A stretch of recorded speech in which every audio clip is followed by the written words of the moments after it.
पे मैं आऊंगा।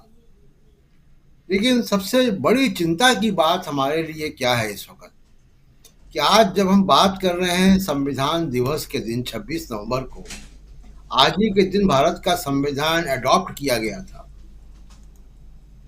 उस दिन हम ये भी चर्चा कर रहे हैं कि 21st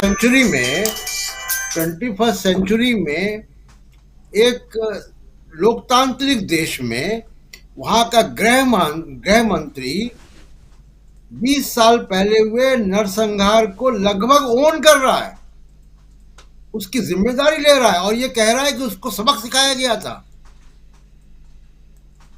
ये बहुत ही, मतलब आप सोचिए कि अब मुझे याद नहीं आ रहा है कि किस चीफ जस्टिस ने कहा था कि ये भारत का संविधान जो है वो संघर्षों का डॉक्यूमेंट है। कितने लोगों ने कुर्बानियां दी हैं, कितने कितने कितने बड़े बड़ी शख्सियत ने आजादी को लड़ा है। गांधी, नेहरू, अंबेडकर और सुभाष चंद्र बोस के देश में एक दिन ऐसा भी आएगा कि देश का गृह मंत्री नरसंहार को ओन करेगा, उसका महिमा मंडन करेगा और कहेगा हमने सबक सिखा दिया। किसको किसको सबक सिखा दिया? जिसको संविधान कह रहा है वी द पीपल, हम भारत के लोग। वो भारत के लोगों को सबक सिखाया है। क्यों? जो लोग मारे गए वो भारत के लोग नहीं थे। किसको सबक सिखा रहे हैं? बहुत ही, इसको कहें कि ये इस देश का दुर्भाग्य है कि ऐसे लोग सत्ता में हैं और ऐसे लोग देश की राजनीति में हैं। अब जो राजनीतिक मामला है, देखिए पाकिस्तान इस चुनाव में पहले ही आ गया, समय से पहले आ गया और अब ये हिंदू मुसलमान पोलराइजेशन हो रहा है। राजीव जी, मुझे लगता है अगर हम आंकड़ों को देखें, अब पिछले 20-25 साल के आंकड़ों को देखें, मुझे लगता है कि गुजरात की जनता को बेवजह बदनाम किया गया है कि गुजरात की जनता सांप्रदायिक है और वो सांप्रदायिकता के आधार पर वोट देती है। अगर आप यही ट्रैक रिकॉर्ड देखें जिनकी तस्वीर आप दिखा रहे हैं उत्तर प्रदेश के योगी आदित्यनाथ,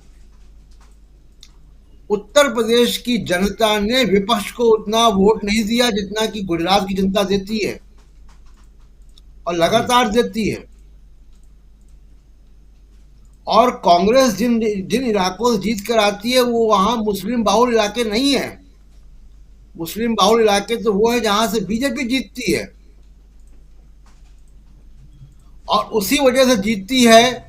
जो वजह अभी आप दिखा रहे थे कि वो जो एक जुगलबंदी चल रही है, आप कहें तो मैं दो एक एग्जांपल दे दूं कि क्यों ओवैसी वहां भेजे गए हैं।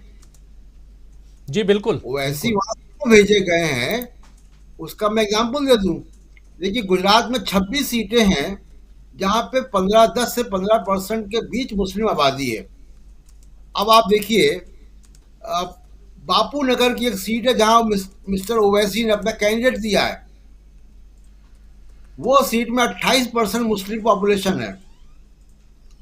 वो सीट बीजेपी ने जीती है और जीती इसलिए है क्योंकि वहां पे 5 मुस्लिम कैंडिडेट खड़े हो गए जिन्होंने वोट काट लिया। यानी 2.3% से बीजेपी जीती। मुस्लिम्स का वोट, मुस्लिम इंडिपेंडेंट कैंडिडेट का वोट 3.16 मिल गया। ऐसे ही अहमदाबाद में एक सीट है, अहमदाबाद जिले में एक सीट है वीराग्राम। वीराग्राम में बीजेपी जीती 3.32 मार्जिन से। वहां 2 मुस्लिम कैंडिडेट थे जिनको लगभग 4.5% वोट आ गया और कांग्रेस वहां से हार गई कुछ 100 वोट से, 1000 वोट से। ऐसी बहुत सी सीटें मैं गिना भी सकता हूं, और भी सीटें हैं। इसलिए वो वैसे वहां भेजे गए हैं।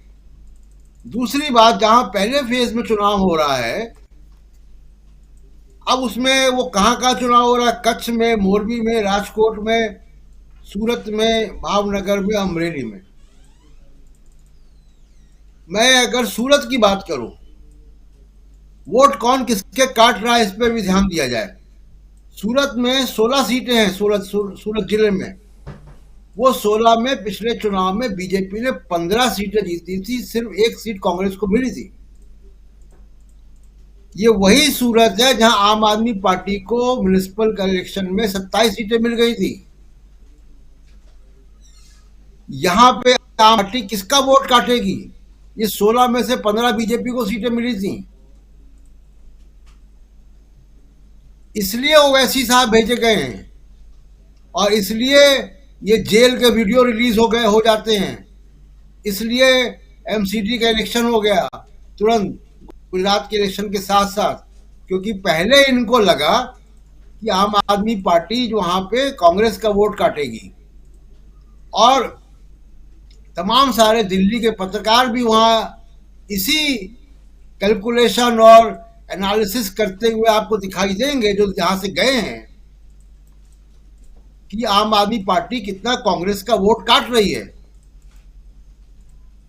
मैं नाम जानता हूं जो लोग भेजे गए यहां से, जी बिल्कुल। लेकिन हकीकत यह है कि आम आदमी पार्टी किसका वोट काटेगी आप देख लीजिएगा 8 दिसंबर को। राजीव जी। जी बिल्कुल, 8 दिसंबर को बहुत कुछ देखना बाकी है, लेकिन